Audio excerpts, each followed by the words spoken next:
January 6th, 2019, and I'm still growing lettuce.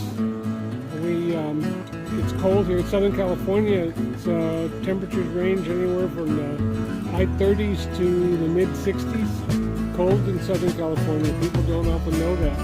But I grow the lettuce and I start them in these rockwool or foam little cups and transfer them into these rockwool net pots that I make. So these lettuce will wind up in one of these little net pots, and from here I transplant them into my lettuce tower. This is the lettuce tower over here. We're pretty cold. Days aren't too long, not a lot of daylight. So to help the daylight for the plants in the low sun, I made this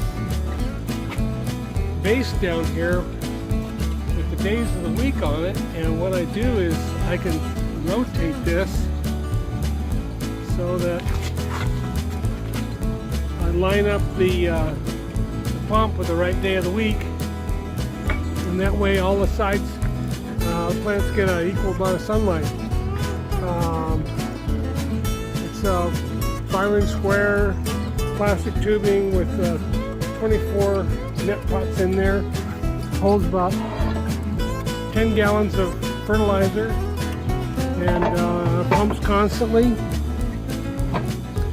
and pumps to the top. The tower drips down, and that's how they get fed, just like that. Works pretty good, and we get good lettuce out of this thing. A lot of fun, year-round lettuce, year-round salad from our little home garden. That's it.